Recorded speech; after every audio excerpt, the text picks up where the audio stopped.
Pensacola, and we are all about trying to gain financial independence, and I do that primarily with real estate. I'm not opposed to other investments, but I do like real estate. I also have a construction company, so I love taking those ugly houses and making them look beautiful.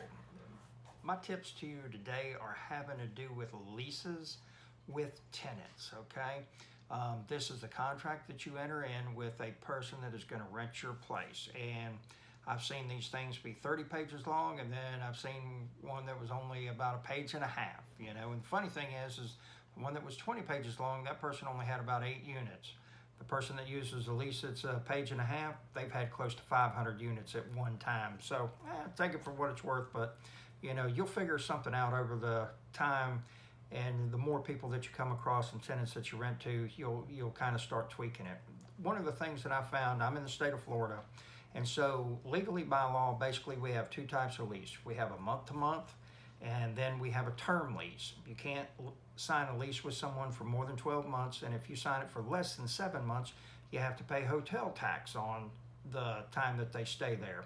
7 to 12 months, no hotel taxes needed. So the thing about the month-to-month lease is that you don't have to give a reason to take your property back. You just have to serve them a 30-day notice. Hey, you got to go, okay?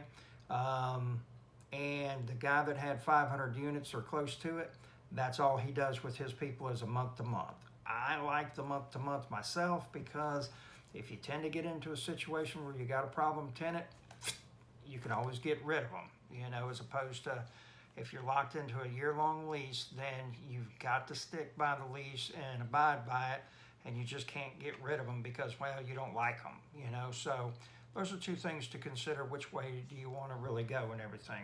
The other thing is having to do with late fees.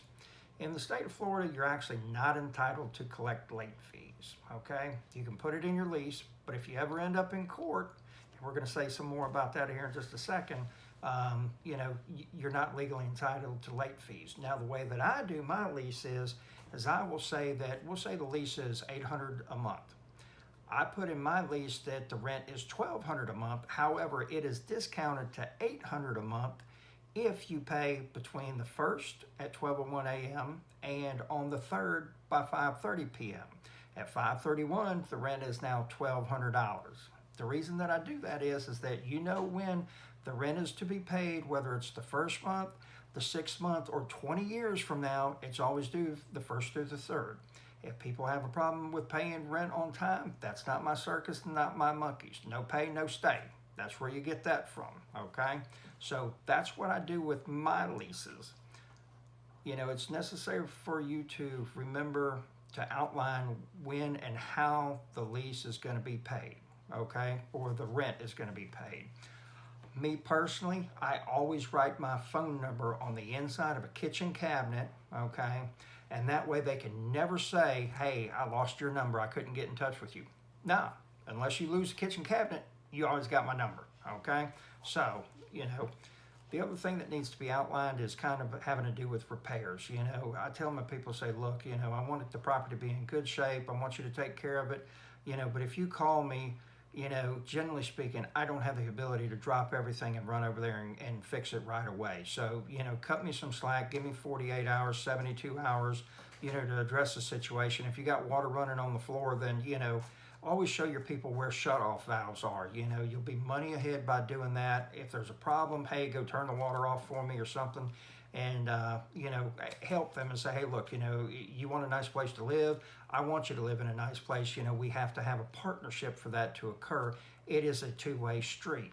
So the other thing that's really, really important is having to do with smoke detectors. In my lease, I always say that I have shown you where the smoke detector is. I've instructed you on how to make sure that the smoke detector is functional, and you agree to test them on your own throughout the term that you're there and keep a fresh battery in it. The reason that I do that is that you always have to think about what happens if I end up in court, because eventually you will, okay? If you do this thing long enough, it's not a matter of if, it's going to be a matter of when, okay? And so in the state of Florida, you have to have 2 smoke detectors in every house. Well, guess what? if they sign for taking responsibility on having fresh batteries and everything, if the battery ever goes dead and something happens and the house burns and there's a fatality, God forbid, you've got something saying, hey, you know, you agreed that you were going to make sure that that worked properly. Kind of cover your rear on that and everything. One big thing about this whole situation is keep very, very accurate records, okay? You know, start a file on every person with the address, you know, the date that they move in, put copies of the lease.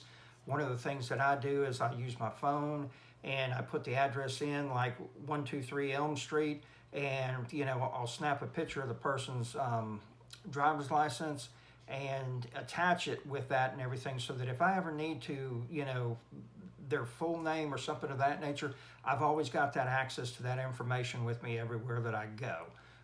It's a real good thing to have that. You know, the better your records are, the better you are if you ever have to end up in court. And unfortunately, you know, as time goes on, it's bound to happen. The more portfolio, or the bigger your portfolio, the more chance of that is going to occur. So just remember, keep accurate records. It's always going to help you in the long run. You know, unfortunately, if you ever make it in front of a judge, it's not going to be a good thing. It's Rental Robert. Please subscribe to the channel, share it with anybody that you think might benefit from it, and have a wonderful day.